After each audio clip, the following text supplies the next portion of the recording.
கிறிஸ்துவுக்குள் பிரியமானவர்களே, கர்த்தரும் இரட்சகருமாய் இயேசு கிறிஸ்துவின் நீடிய நாமத்தினாலே உங்கள் யாவரையும் வாழ்த்துகிறேன். தேவனருளிய அப்பம் மினிஸ்ட்ரி சேனல் மூலியமாக உங்களோடு சந்திப்பதில் மிகுந்த மகிழ்ச்சியடைகிறேன்.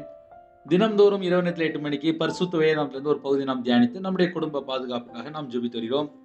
25ஆம் சங்கீதம் 12 முதல் 14 ஆகிய வசனங்கள். கர்த்தருக்கு பயப்படுகிற மனுஷன் எவனோ அவனுக்கு தாம் தெரிந்து கொள்ளும் வழியை போதிப்பார்.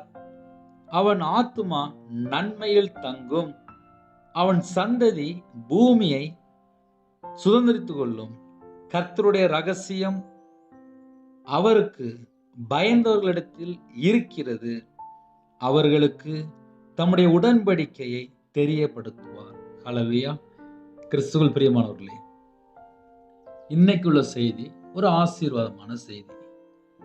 தீமையை வெறுப்பதே கர்த்தருக்கு பயப்படும் பயம். ஒரு மனுஷன் தீமை வெறுத்து வாழ ஆரம்பிச்சாச்சு அப்படின்னாலே அந்த குடும்பத்துக்குள்ள ஆசீர்வாதங்களை பெற்றுக்கொள்ள முடியும். தீமையை வெறுக்கணுமா?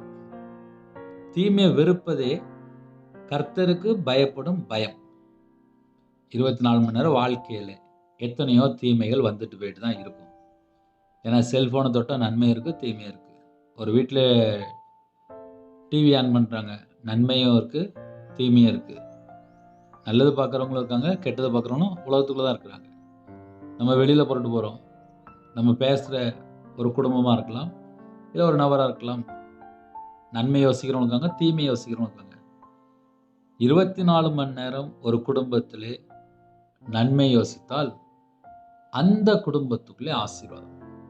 இதே நம்ம காலையில் ஆழமாக சொல்ல வேண்டியிருக்கு அப்படின்னா, எத்தனையோ குடும்பத்தில் இணைந்திருப்பாங்க, 24 மணி நேரம் தீமையை யோசித்துட்டு இருப்பாங்க. அப்புறம் என் வாழ்க்கையில் எனக்கு ஏதோ தடை, ஏதோ பிரச்சனை, ஏதோ போராட்டம் அப்படின்னு சொல்லிட்டு குழம்பிட்டு இருப்பாங்க. அந்த வீட்டில் போய் பார்த்தீங்கன்னா போது நல்ல ஒரு 3 மணி நேரம் 6 மணி நேரம் நல்ல படம் பார்த்து நல்ல நாடகம் பார்த்து இஷ்டம் போல வாழ்ந்துட்டு இருப்பாங்க. அப்புறம் ஒரு 5 நிமிஷம் நைட்டு ஜெபம் பண்ணிடுவாங்க, என் வாழ்க்கையில் எனக்கு ஒரு பிரச்சனையும் முடியல, ஐயோ ஐயோ அப்படிம்பாங்க. இதெல்லாம் உள்ளது தான், நான் அப்படியே சொல்கிறேன். ஒரு ஜெபகுறிப்பு வரும்போது என்ன சொல்கிறாங்க அப்படின்னா, எங்கள் வீட்டில் எனக்கு பிரச்சனை. சரி, நீங்கள் யார்? நாங்கள் சர்ச்சுக்கு போகிறவங்க தான். எத்தனை வருஷமா? நாங்கள் பிறந்ததுலேருந்து சர்ச்சுக்கு போகிறோம். சரி, இப்போ எத்தனை வயசு? 40 வயசு 50 வயசும்பாங்க. முழு பைபிளை வாசித்து முடிச்சிங்களா அப்படின்னா இல்லை அப்படிம்பாங்க. அப்போ 40 வருஷம் 50 வருஷம் சர்ச்சுக்கு போனால் கூட ஒரு முழு பைபிளை வாசிக்க முடியல. ஒரு நாளைக்கு 13 அதிகாரம் வாசித்தாச்சுன்னா 3 மாசத்துல ஒரு முழு பைபிளை வாசித்து முடிச்சிடலாம். 3 மாசத்துக்குள்ள ஒரு முழு பைபிளை வாசித்து முடிக்கலாம். ஒரு வாலிப சகோதரி 10th படிக்கும்போது அந்த மகளை பார்க்கும்போது, அண்ணே நான் கொஞ்சம் கம்மியாக தான் படிப்பேன், 10th நான் நல்லா பாஸ் ஆகணும் அப்படின்னு. அந்த வாலிப மகள் வீட்டில் பார்த்தா நல்ல படம் பார்த்துட்டு நல்ல நாடகம் பார்த்துட்டு ரொம்ப கஷ்டப்பட்டவங்க தான். ஆசையாக கூப்பிடுவாங்க, ப்ரேயர் பண்ணேன், அழகாக போய்ட்டு வருவேன். சொன்னேன், ஒரு நாளைக்கு 13 அதிகாரம் வாசித்தாச்சுன்னா 3 மாதத்தில் ஒரு முழு பைபிளை வாசித்து முடிச்சிடலாம். நீ பைபிளை எவ்வளோ வாசிச்சிருக்க அப்படின்னு சொல்லி கேட்கும்போது, நான் கொஞ்சம் வாசிச்சிருக்கேன். 13 அதிகாரம் தானே, நான் அரை மணி நேரம் இல்லை 3/4 மணி நேரத்தில் நான் வாசித்துருவேன் அப்படின்னா. நீ 10th படிக்க எல்லாம் வாசித்துருவியா அப்படின்னு. வாசித்துருவேன் அப்படின்னு. அதே போல் ஒரு 2 மாதம் கழிச்சு நான் போய் பார்க்கும்போது ஒரு முழு பைபிளை வாசித்து முடிச்சிட்டேன். அடுத்தாப்புல கொஞ்ச நாள் கழிச்சு போய் பார்க்கும்போது 2வது தடவை வாசித்து முடிச்சிட்டேன். ஒரு 6 மாதத்துல 2 தடவை வாசித்து முடிச்சிட்டேன். 10th நல்ல மார்க் எடுத்தேன். அந்த மகளுடைய முகத்தில் அவ்வளோ ஒரு சந்தோஷம், மனமகிழ்ச்சி. நான் 10th பாஸ் ஆகிட்டேன், நான் நல்ல மார்க் எடுத்தோம்னே அப்படின்னு. இன்னொரு வாலிப மகள், எனக்கு வாழ பிடிக்கல, எனக்கு எங்கள் குடும்பத்தில் ஒரே நெருக்கடி, எனக்கு வாழையே பிடிக்கல அப்படின்னா, முழு பைபிள் வாசிச்சிட்டியா அப்படின்னு சொல்லி கேட்டேன். இன்னும் வாசிக்கலையே அப்படின்னா. சின்ன வயசில் ஹாஸ்டலில் தான் படித்தா, நல்ல ஆவிக்குரிய ஒரு வாழ்க்கையில் வளர்ச்சி உண்டு அந்த மகளுக்கு. ஆனால் முழு பைபிளை வாசித்து முடிக்கல. முழு பைபிளை வாசித்து முடி, உன் பிரச்சனை சரியாயிரும் அப்படின்னு. அதே மாதத்துலேயே 4 தடவை பைபிள் வாசித்து முடித்தா.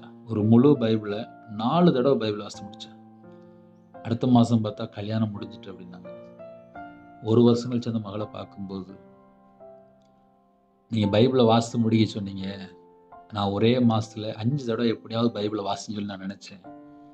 4 தடவை பைபிள் வாசித்து முடித்தேன். என் வாழ்க்கையில் எனக்கு கல்யாணம் முடிஞ்சிட்டு, எனக்கு ஒரு பையன் வேணும்னு சொல்லி ஜெபம் பண்ணேன். 5 தடவை பொருத்தனை பண்ணி பைபிள் வாசின்னு ஜெபம் பண்ணேன். நான் அதே போல் 5 தடவை பைபிள் வாசித்தேன். கர்த்தர் எனக்கு ஒரு ஆண் பையனை கொடுத்துருக்காரு அப்படின்னு சொல்லி அவளா சாட்சி சொன்னான். இதை ஏன் காலையில் சொல்ல வேண்டியிருக்கு, நைட் சொல்ல வேண்டியிருக்கு அப்படின்னா, ஒரு மனுஷனுடைய வாழ்க்கையில் கையில் பைபிள் எடுத்து வாசிக்க ஆரம்பிக்கும் போதே பாதி பிரச்சனை மாறிடும். என்னுடைய வாழ்க்கையில் நான் வியாபாரத்தில் இருந்தனால எனக்கு நல்லது எது கெட்டது எது தெரியாது. ஏன்னா 11 வயசில் வேலைக்கு போயிட்டேன். கஷ்டப்பட்டு வேலை பார்த்து வந்தேன். ஆனால் கையில் பைபிள் எடுத்து வாசித்து பார்க்கும்போது கர்த்தரை விட்டு வழி விலகினாலே தீமைன்னு சொல்லி எழுதப்பட்டிருக்கு. என்னுடைய வாழ்க்கையில் நானும் வீட்டில் இஷ்டம் போல் நாடகம் படம் பார்க்குறது, வீட்டில் எல்லாத்தையும் இஷ்டம் போல் தான் வாழ்ந்தேன். என் வாழ்க்கையில் நான் அழிஞ்சு போனேன். ஒரு 50-55 லட்ச ரூபா நஷ்டப்பட்டு நடுரோட்டுக்கு வந்தேன். நான் சொல்ல 2015. அது இன்னைக்கு பார்த்தா கோடி தாண்டி போயிட்டுருக்கும். வியாபாரத்தில் வந்தேன். அப்போ என்னுடைய வாழ்க்கையில் நஷ்டத்துக்கு காரணம் என்ன அப்படின்னா, கர்த்தருக்கு பயந்து தீமை வெறுத்து வாழலை. அதனால தான் ஆழமாக சொல்லி தர வேண்டியிருக்கு. ஒரு மனுஷன் கர்த்தருக்கு பயந்து தீமையான கருத்து வெறுத்து வாழ்ந்தால் அந்த குடும்பம் ஆசீர்வாதமா இருக்கும். அவங்களுடைய தலைமுறை தான் ஆசீர்வாதமா இருக்கும். இரவு நேரத்தில் நீ செய்வீங்க தெரியுமா? நிறைய குடும்பத்தில் இணைந்திருப்பீங்க. செல்போன் கையில் 24 மணி நேரம் கையில் வச்சிருக்காங்க. அந்த 24 மணி நேரம் செல்போன் கையில் இருக்குல்ல, உங்கள் கையில் பைபிள் எவ்வளோ நேரம் எடுத்து வாசித்தீங்க அப்படின்னு சொல்லி ஒரு சின்ன கேள்வி கேட்டால் அவங்க மனசுக்குள்ள ஒரு கஷ்டம் வந்துடும். ஐயையோ கேட்டுட்டாங்களே அப்படிம்பாங்க. ஏன்னா கையில் பைபிள் எடுத்து வாசிக்கிறது இல்லை. சர்ச்சில் கொயரில் இருக்கிறாங்க. அந்த பையன் வாரத்தில் ஒரு நாள் கூட கையில் பைபிள் எடுத்து வாசிக்க மாட்டுக்கான். சர்ச்சில் மியூசிக் போடுறாங்க. அந்த பையன் கையில் பைபிள் எடுத்து வாசிக்க மாட்டுக்கான். எனக்கு வியாபாரத்தில் செழிப்பாக இருக்குன்னு சொல்லி கேட்குறாங்க. கையில் பைபிள் எடுத்து வாசிக்க மாட்டுக்காங்க. சில குடும்பம் பிரிஞ்சு போயிட்டு கணவன் மனைவி பிரிஞ்சு போயிருக்கிறாங்க. கையில் பைபிள் எடுத்து வாசிக்க மாட்டுக்காங்க. எனக்கு ஒரு நல்ல வேலை வேணும்னு சொல்லி கேட்குறாங்க. ஆனால் கையில் பைபிள் எடுத்து வாசிக்க மாட்டுக்காங்க. எனக்கு கடன் லட்சக்கணக்காக கடன் இருக்குங்க. ஆனால் கையில் பைபிள் எடுத்து வாசிக்க மாட்டுக்காங்க. எத்தனை குடும்பத்தில் எத்தனை கம்ப்ளைண்ட் தெரியுமா? சரி கையில் பைபிள் எடுத்து நாங்கள் வாசிட்டோம்ன்றதுன்னு சொல்லி சில குடும்பத்தில் உடனே நீங்கள் சொல்லிடுவீங்க. இப்படி சொன்னோன்னா அப்படி சொல்லிடுவாங்க. கையில் பைபிள் எடுத்து வாசிக்கிற பெருசு கிடையாது. வசனம் எப்படி எழுதப்பட்டிருக்கு, நம்ம எப்படி வாழ்கிறோம், அது 2வது பாயிண்ட். ஏன்னா கையில் பைபிள் எடுத்து வாசித்தவங்க நிறைய குடும்பத்தில் அடுத்தவன் சொத்தை எப்படி ஏமாற்றலாம், எப்படி பணம் சம்பாதிக்கலாம், எப்படி பொய் பேசலாம், எத்தனை பவுன் நகை கேட்கலாம், எத்தனை லட்ச ரூபா ரொக்கம் கேட்கலாம், எவ்வளோ பொருள் கேட்கலாம், எப்படி சம்பாதிக்கலாம். இப்போ அந்த மைண்டுக்கு வந்தாச்சு. ஞாயிற்றுக்கிழமை பார்த்தா சர்ச்சுக்கு போயிடுவாங்க. மற்ற 6 நாள் பார்த்தா எப்படி எப்படி சம்பாதிக்கலாம், எப்படி பண ஆசை பண ஆசை பண ஆசை. பண ஆசை எல்லா தீமைக்கு வேறாக இருக்கிறது. தீமை வெறுப்பதே கர்த்தருக்கு பயப்படும் பயம் என்று எழுதப்பட்டிருக்கு. அங்க பண ஆசை இருந்தாதான் தீமைன்னு வெறுக்கலையே.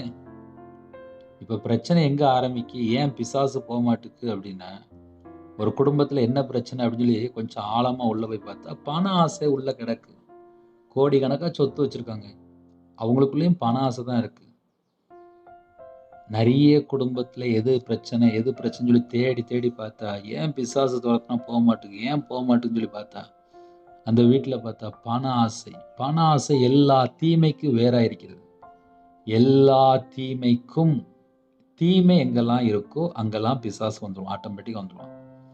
சில குடும்பத்தில் நினைப்பாங்க, பிரதர் நான் பாஸ்டிங் போட்டு ப்ரேயர் பண்ணிட்டேன் பிரதர், நான் காலையிலையும் ஜெபம் பண்ணுறேன், நான் ராத்திரியும் ஜெபம் பண்ணுறேன், உங்கள் மெசேஜ் நான் தவறாமல் கேட்குறேன் பிரதர், என் வாழ்க்கையில் எனக்கு ஏன் பிரதர் பிரச்சனை அப்படிம்பாங்க. கர்த்தரை சார்ந்து கொள்ளாமல் பணத்தை சார்ந்து கொள்வாங்க. கர்த்தரை சார்ந்து கொண்டால் நாளைக்குள்ள கருத்தை தேவன் பார்த்து கொள்வார். ஒரு குடும்பத்துல என்ன பிரச்சனை வருது அப்படின்னா, எப்பவும் பார்த்தாலும் என்ன பிரச்சனை வருது அப்படின்னா, பணத்தை சார்ந்து வாழ்ந்துட்டு இருப்பாங்க. அந்த குடும்பத்துல நிம்மதியே இருக்காது. காரணம் என்ன? பண ஆசை. பண ஆசை எல்லா தீமைக்கும் வேறா இருக்கிறது. சிலர் அதை இச்சித்து விசுவாசத்தை விட்டு வழுவி போவார்கள். அப்போ சில குடும்பத்தில் என்ன பண்ணுவாங்கன்னா விசுவாசத்தை விட்டே போயிடுவாங்க. ஏன்னா அவங்க பணம் சம்பாதிக்க போயிட்டாங்க. தீமையை வெறுப்பதே அப்படின்னா ஒரு மனுஷனுக்குள்ள எதெல்லாம் உள்ள கிடக்குன்னு சொல்லி கொஞ்சம் செக் பண்ணி பார்க்கணும். 24 மணி நேரம் வாழ்க்கையில தீமை இருக்கா, அந்த வீட்டுக்குள்ள பிரச்சனை இருக்குங்களா? இப்போ நம்ம அதைத்தானே அறிந்து கொள்ள வேண்டும். தீமையை வெறுக்கும் போது தான் ஆசீர்வாதம். ஒரு குடும்பத்துக்குள்ள 24 மணி நேரம் தீமையை யோசிச்சுட்டு இருக்கும்போது அந்த குடும்பம் எப்படி ஆசீர்வதிக்கப்படும்? தீமை வெறுப்பதே கர்த்தருக்கு பயப்படும் பயம் என்று எழுதப்பட்டிருக்கு. கர்த்தருக்கு பயப்படுகிற மனுஷன் எவனோ அவனுக்கு என்று எழுதப்பட்டிருக்கு. அப்ப தீமையை வெறுத்து யாரெல்லாம் கர்த்தருக்கு பயந்து உண்மையா வாழ்றாங்களோ அந்த குடும்பத்துக்கு தான் மிக பெரிய ஆசீர்வாதம். கர்த்தருக்கு பயப்படுகிற மனுஷன் எவனோ அவனுக்கு தாம் தெரிந்து கொள்ளும் வழியை போதிப்பார். அப்போ உங்க வாழ்க்கையிலே கர்த்தருடைய ஆசீர்வாதம் வேணுமா? அதுக்கு ஒரு மெத்தட் இருக்கு. ஒரு ஸ்கூல்ல போய் நம்ம பிள்ளைய படிக்கன்னு சொல்லி ஃபீஸ் கட்டியிருந்தோம். அந்த ஸ்கூல்ல டீச்சர் கரெக்ட்டா சொல்லிக் குடுத்தா மட்டும் தான் அந்த ஸ்கூல்ல நல்லா எழுதி பாஸ் ஆவாங்க. அப்ப அதுக்கப்புறம் யார் பொறுப்பு அப்படின்னா, டீச்சர் தான் பொறுப்பு. நான் தீமை விட்டு விலகி வாழ்ந்தாலே, நான் கர்த்தருக்கு பயந்து வாழ்ந்துட்டு இருக்கேன். யாரெல்லாம் தீமையை வெறுத்து கர்த்தருக்கு பயந்து உண்மையா வாழ்றாங்களோ, அந்த குடும்பத்துக்காக எழுதப்பட்டது தான் ஆசீர்வாதம். மனுஷன் எவனோ அவனுக்கு தாம் தெரிந்து கொள்ளும் வழியை போதிப்பார். அந்த வேர்டை நீங்க நல்லா நிப்பாட்டி அழகா கவனிக்கணும். நான் கர்த்தருக்கு பயந்து வாழ்றேன். நான் தீமையை வெறுத்து நான் கர்த்தருக்கு பயந்து வாழ்ந்துட்டு இருக்கேன். மனுஷன் எவனோ, அது எந்த மனுஷனாலும் இருக்கலாம். மனுஷன் எவனோ அவனுக்கு, யாரு தீமை வெறுத்து வாழ்றாங்களோ அந்த மனுஷனுக்கு தாம் தெரிந்து கொள்ளும் வழியை போதிப்பார் என்று எழுதப்பட்டிருக்கு. அப்போ நமக்கு போதிக்கிறதுக்கு பரிசுத்த ஆவியானவர் இருக்கிறார். பரிசுத்த ஆவியானவர் எப்போ போதிப்பார் அப்படின்னா, தீமையை நம்ம வெறுக்க ஆரம்பிக்கும் போது தான் பரிசுத்த ஆவியானவர் உள்ள வரார். தீமை செஞ்சு கொண்டே இருக்கும்போது, தீமையில அடிமையா இருக்கும்போது, அங்க பிசாசு தான் இருப்பான். வீட்டு வாசப்படியில அங்க தந்திரம் தான் இருக்கும். வாசப்படியில பாம்பு தான் படுத்திருக்கும். பாவம் தான் படுத்திருக்கும். இது ஏன் நம்ம சொல்ல வேண்டியது அப்படின்னா, ஒரு குடும்பத்துல தீமை வெறுக்காம வாழ்ந்துட்டு இருக்கிறாங்க. இந்த இரவு நேரத்துல செய்தி என்ன அப்படின்னா, ஆசீர்வாதம் வேணும்னு சொல்லி ஆசைப்படுறாங்க. ஆனா தீமையை வெறுக்க மாட்டேங்காங்க. எப்படியாவது சம்பாதிக்கணும்னு சொல்லி, எப்படியாவது ஏமாத்தணும், எப்படியாவது சம்பாதிக்கணும். இந்த 2டே மைண்டு தான். அதனால தான் நிறைய வீட்டுக்குள்ள பிரச்சனை வருது. இந்த செய்தி சில குடும்பத்துல பார்த்தா மனம் திரும்புற மாதிரி இருக்கும். சில குடும்பத்துல பார்த்தா இவ்வளவு பிரச்சனை இருக்கா அப்படிம்பாங்க. ஏன்னா மனம் திரும்ப தானே கஷ்டம். இரவு நேரத்துல நம்ம ஜெபம் பண்றோம். ஒரு 10 நிமிஷம் ஜெபம் பண்றோம். 5 நிமிஷம் ஜெபம் பண்றோம். ஆனா மனம் திரும்புறது ரொம்ப கஷ்டம். ஏன்னா செல்போன்ல தேவையில்லாத வீடியோ பார்த்துட்டு இருப்பாங்க. தேவையில்லாத நபர்கிட்ட பேசிட்டு இருப்பாங்க. தேவையில்லாத ஃப்ரெண்டுகிட்ட 1 மணி நேரம் 2 மணி நேரம் பேசிட்டு இருப்பாங்க. அவங்க வாழ்க்கையில அவங்க டயத்தை எவ்வளவு வேஸ்ட் பண்றாங்க. கர்த்தருக்கு பயப்படுகிற மனுஷன், கர்த்தருக்கு பயப்படுகிற மனுஷன் யாரு? செல்போன்ல தேவையில்லாம பார்க்க மாட்டான். வாட்ஸ்அப் தேவையில்லாம பார்க்க மாட்டான். யூடியூப் தேவையில்லாம பார்க்க மாட்டான். ஃபேஸ்புக் தேவையில்லாம பார்க்க மாட்டான். இன்ஸ்டாகிராம் தேவையில்லாம பார்க்க மாட்டான். அவனுக்கு டைம் இருக்காது. ஏன்னா அவன் கர்த்தருக்கு பயந்து வாழ்ந்துட்டு இருக்கான். தீமை வெறுத்து வாழ்ந்துட்டு இருக்கான். இன்னைக்கு நிறைய குடும்பத்துல செல்போன்ல பல மணி நேரம் மூழ்கி போய் கண்ணாடிலாம் போட ஆரம்பிச்சிட்டாங்க. கண்ணு தெரிய மாட்டேங்குது. வண்டி ஓட்டினா கண்ணு தெரிய மாட்டேங்குது. நைட்டு ஃபுல்லா படம் பார்க்கறது. காலையில லேட்டா எந்திரிக்கிறது. முழங்கால் போட்டு ஜெபம் பண்ண மாட்டாங்க. ஆனா ஞாயிற்றுக்கிழமை பார்த்தா சர்ச்சுக்கு போயிடுவாங்க. ஆனா கிறிஸ்டியனா இருப்பாங்க. ஆனா கையில பைபிள் எடுத்து வாசிக்க மாட்டாங்க. வெளியில பார்த்தா கிறிஸ்டியன். ஆனா இருதயத்துல பார்த்தா தீமை. ஒரு குடும்பத்திலே தீமை வெறுத்து கர்த்தருக்கு பயந்து வாழ்ந்தால் அந்த குடும்பத்துக்கு தாம் தெரிந்து கொள்ளும் வழியை போதிப்பார் என்று எழுதப்பட்டிருக்கு. தாம் தெரிந்து கொள்ளும் வழி அப்படின்னா, உங்களை எந்த பாதையில நடத்தினால் ஆசீர்வாதம் கிடைக்கும். நான் துன்மார்க்கனா வாழ்ந்தா என்னை ஆசீர்வதிப்பாரா? நீங்களே சொல்லுங்க. தேவனார்லி அப்ப மினிஸ்ட்ரி மூலியமா நிறைய குடும்பத்துல இணைந்திருக்கீங்க. நான் துன்மார்க்கனா வாழ்ந்தா என் குடும்பத்தை ஆசீர்வதிப்பாரா? என் குடும்பத்துக்குள்ள ஆட்டோமேட்டிக்கா சாபம் வந்துடும். அப்ப கடைசி காலத்துல நம்ம எதை அறிந்து கொள்ளணும் அப்படின்னா, கர்த்தருக்கு பிரியமானபடி வாழ்ந்தால் மட்டும்தான் ஆசீர்வாதம். அதனால இரவு நேரத்திலே நிறைய குடும்பத்துல நிறைய சூழ்நிலையில இணைந்திருப்பீங்க. நம்ம என்ன செய்றோம், எப்படி செய்றோம், பரலோகம் கவனித்துக் கொண்டிருக்கு. ஹல்லேலூயா. அவன் ஆத்துமா நன்மையில் தங்கும் என்று எழுதப்பட்டிருக்கு. ஒரு ஆத்துமா மீட்கப்பட்டாச்சு அப்படின்னாலே அந்த குடும்பத்துல ஆசீர்வாதம் இருக்கத்தான் செய்யும். நன்மையில் தங்கும். அவன் ஆத்துமா என்று எழுதப்பட்டிருக்கு. அப்ப ஆத்துமா நன்மையில் தங்கும் போது அந்த குடும்பம் கண்டிப்பாக ஆசீர்வாதம் தான் இருக்கும். 100க்கு 100 ஆசீர்வாதம் தான் இருக்கும். ஒரு 20 வருஷம், 30 வருஷம், ஒரு 40 வருஷம் முன்பா பழைய ஆட்களை பாருங்க. பொய் பேச மாட்டாங்க, களவாங்க மாட்டாங்க, ஏமாத்த மாட்டாங்க, தண்ணி அடிக்க மாட்டாங்க, தேவையில்லாத இடத்துல நிக்க மாட்டாங்க. நைட்டு பார்த்தா வீட்ல ஒழுங்கா படுத்து தூங்கிட்டு இருப்பாங்க. செல்போன் பார்க்க மாட்டாங்க. காலையில பார்த்தா 5 மணிக்கு எந்திரிச்சு வேலைக்கு போயிருவாங்க. எத்தனை குடும்பத்துல சாட்சி இருக்கு. அந்த வீட்ல பார்த்தா 5 பிள்ளைகள், 7 பிள்ளைகள் இருக்கும். அந்த 5 பிள்ளைகள், 7 பிள்ளைகள் பார்த்தா இன்னைக்கு பார்த்தா வெளிநாட்டுல இருக்காங்க. இன்னைக்கு பார்த்தா டீச்சரா இருக்காங்க. இன்னைக்கு பார்த்தா டாக்டரா இருக்காங்க. எப்படி? அந்த காலத்துல வாழ்ந்தவங்கலாம் உண்மையா பிள்ளைகளை வளர்த்தாங்க. ஆனா இன்னைக்கு பார்த்தா அம்மா அப்பாவும் செல்போன் பார்க்காங்க, சின்ன பிள்ளைகளும் செல்போன் பார்க்குது. 4 பேருக்குமே கண்ணு தெரிய மாட்டேங்குது. வீட்ல எல்லாரும் கண்ணாடி போட்டுருக்காங்க. லாஸ்ட் பார்த்தா அந்த செல்போன் தான். நெறைய குடும்பத்துல செல்போன்னாலே பல குடும்பம் பிள்ளைகளு அம்மா அப்பாட்ட பேச மாட்டேங்குது. ஏன்னா செல்போன்ல கேம் பார்த்துட்டு இருக்கு. செல்போன்ல தேவையில்லாத குட்டி குட்டி வீடியோ பார்த்துட்டு இருக்கு. சின்ன பிள்ளைகள் அம்மா அப்பாவை மதிக்க மாட்டேங்குது. காரணம் என்ன? இந்த செல்போன் தான். ஒரு வீட்ல குடும்ப ஜெபம் இல்ல. ஏன்? பையன் ஜெபம் பண்ண கூப்பிட்டா வரமாட்டான். ஏன்? பையன் கையில செல்போன் இருக்கும். அவன் கேம் விளையாண்டுட்டு இருப்பான். வீட்ல பொண்ணு கையில செல்போன் இருக்கும். அந்த பொண்ணு என்ன பண்ணிட்டு இருக்கும்? நான் ஸ்கூல் பாடம் பார்க்கம்மா அப்படின்னு சொல்லிட்டு அது வேற ஏதாவது பார்த்துட்டு இருக்கும். அந்த வீட்ல பார்த்தா குடும்ப ஜெபம் இருக்காது. எத்தனை குடும்பத்துல குடும்ப ஜெபம் இல்ல.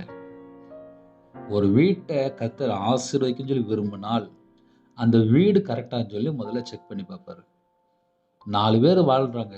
4 பேர்ல ஒரு பையன் 10 மணி நேரம் கேம் விளையாடுறான். அம்மா சொன்னாலும் கேட்க மாட்டேங்காங்க. அம்மா ஊழியம் பண்றாங்க. அப்பா சொன்னாலும் கேட்க மாட்டேங்காங்க. வீட்ல பார்த்தா பணம் செழிப்பா வருது. அந்த பையன் பார்த்தா லேப்டாப்ல அழகா கேம் விளையாண்டுட்டு இருக்கான். ஒரு வீட்ல என்ன நடக்கு அப்படின்னா, உண்மை இல்லை. ஒரு குடும்ப ஜெபம் இல்லை. அப்படி ஒருவேளை குடும்ப ஜெபத்துக்கு வந்தா கூட, கையில பைபிள் எடுத்து வாசிக்கிறது இல்ல. நெறைய குடும்பம் இப்ப இப்படிதான் இருக்கு. நைட் நேரத்துல யாரெல்லாம் இணைந்திருக்கல எனக்கு தெரியாது. அவன் ஆத்துமா நன்மையில் தங்கும் என்று எழுதப்பட்டிருக்கு. ஒரு குடும்பத்துல ஆசீர்வாதமா இதுதான் பைபிள் ரெக்கார்டு. இந்த ரூல்ஸ் ரெகுலேஷன் பிரகாரம் வந்தாச்சு அப்படின்னா நம்ம குடும்பம் ஆசீர்வதிக்கப்படும்.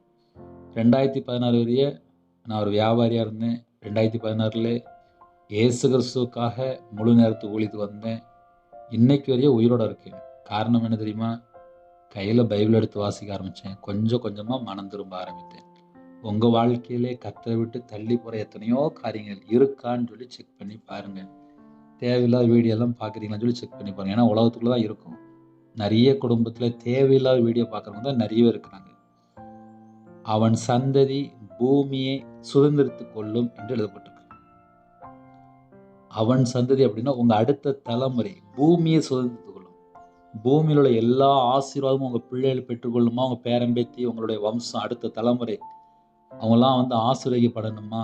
நான் கரெக்டா வாழ்ந்தா என் பிள்ளைக்கு ஆசீர்வாதம் தானா வந்து சேர்ந்துரும். நான் தப்பா வாழ்ந்தா என் பிள்ளைக்கு ஆசீர்வாதம் வராது. இதுதான் பைபிள் ஃபார்முலா. எல்லாருக்கும் எல்லாம் தெரியும். நான் கரெக்டா இருந்தா என் பிள்ளைக்கு ஆசீர்வாதம் வந்துரும். நான் தப்பா வாழ்ந்தா என் பிள்ளைக்கு சாபமா மாறிடும். அதனால நைட் நேரத்துல எந்த சூழ்நிலையில் இணைந்திருக்கிறீங்களோ தேவனுக்கு மட்டும்தான் தெரியும். கர்த்தருடைய ரகசியம் அவருக்கு பயந்தவர்களிடத்தில் இருக்கிறது என்று எழுதப்பட்டிருக்கு. யாரெல்லாம் கர்த்தருக்கு பயந்து உண்மையா வாழ்றாங்களோ அந்த குடும்பத்திலே படுத்து தூங்கினால் சொப்பனம் தரிசனத்து மூலியமாக அந்த பிள்ளைகளோட பேசுவார். எனக்கு தெரிஞ்ச நிறைய சாட்சி நான் சொல்ல முடியும். கர்த்தருக்கு பயந்து உண்மையா வாழ்ந்துட்டு இருப்பாங்க. அவங்களோட தேவன் பேசுவார். அதனால இரவு நேரத்துல யாரெல்லாம் இணைந்திருக்கிறீங்களோ கர்த்தருக்கு பயந்து வாழ்றீங்களான்னு சொல்லி கொஞ்சோண்டு நம்ம செக் பண்ணி பார்ப்போம். ஏன்னா என் வாழ்க்கையில நான் கர்த்தரை விட்டு தள்ளி போய் நான் துன்மார்க்கமா வாழ்ந்தவன். மனம் திரும்பி கையில பைபிள் எடுத்து வாசித்து பார்க்கும்போது தெரியுது. பைபிள்ல ஏகப்பட்ட சட்டம் எழுதி வச்சிருக்காரு. அதனால உங்களுக்கு முடிந்தால் தேவனார்லயே அப்ப மினிஸ்டர் மூலியமா தினந்தோறும் கேளுங்க. ஒவ்வொரு நாளும் ஒவ்வொரு விதமான காரியங்களை கர்த்தர் வெளிப்படுத்துவார். உங்களுக்கு பிரயோஜனமா இருந்தா கேளுங்க. கர்த்தருடைய ரகசியம் அவருக்கு பயந்தவர்களிடத்தில் இருக்கிறது. அப்ப கர்த்தர் ஒரு காரியத்தை உங்களுக்கு வெளிப்படுத்தணும் அப்படின்னா, நீங்க கர்த்தருக்கு பயந்து வாழ்ந்தா மட்டும்தான் ரகசியத்தை உங்கள்ட்ட பேசுவார். ஹல்லேலூயா. அடுத்தாப்புல அவர்களுக்கு தம்முடைய உடன்படிக்கையை தெரியப்படுத்துவார். உடன்படிக்கையை தெரியப்படுத்துவார் அப்படின்னா, அது ஒரு ஒப்பந்தம் சொல்லலாம், ஒரு அக்ரிமெண்ட் சொல்லலாம். உங்களுக்கும் தேவனுக்குள்ள ரகசியம். அவர் என்ன செய்ய நினைக்காரு உங்க வாழ்க்கையில, அது எல்லாமே முன்னக்கூட்டியே தெரியப்படுத்துவார். ரகசியத்தை தெரியப்படுத்துவார். அப்ப ஆவிக்குரிய வாழ்க்கையில ஆசீர்வாதத்தை பெற்றுக்கொள்ளணுமா? அதுக்கு முக்கியமான காரியம் இருக்கு. நம்ம தேவனுக்கு பிரியமானபடி வாழ்ந்தால் கண்டிப்பாக உங்க குடும்பத்தை ஆசீர்வதிப்பார். ஹல்லேலூயா. இரவனத்துக்கு ஜெபிப்போமா? கண்களை மூடி நாம் ஜெபம் செய்வோம்.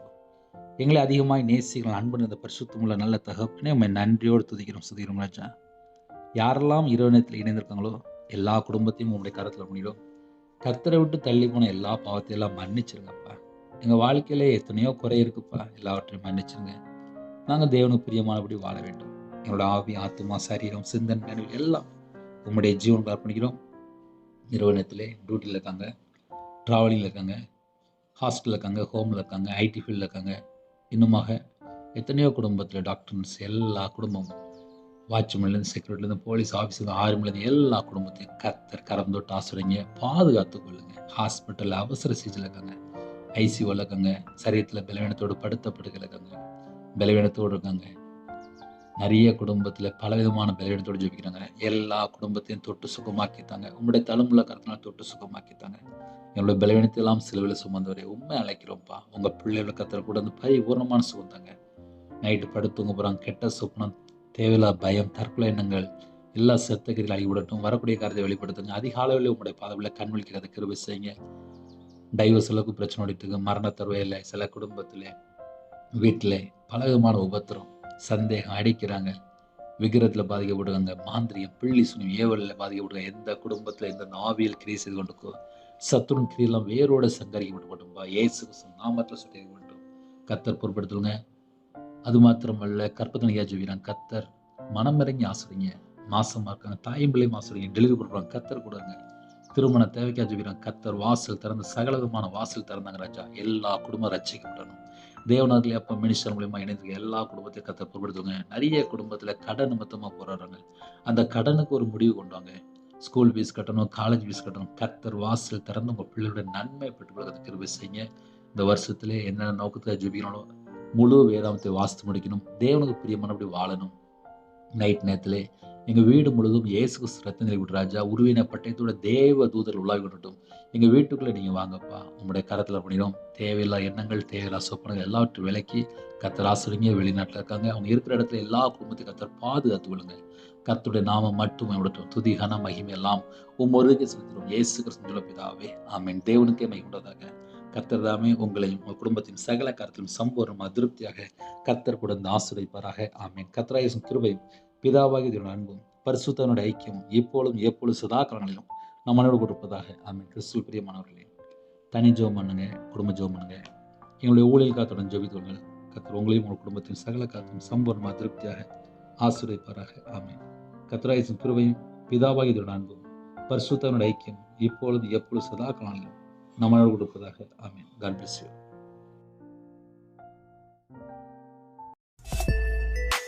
Thanks for watching.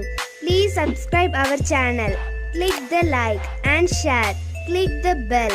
God bless you.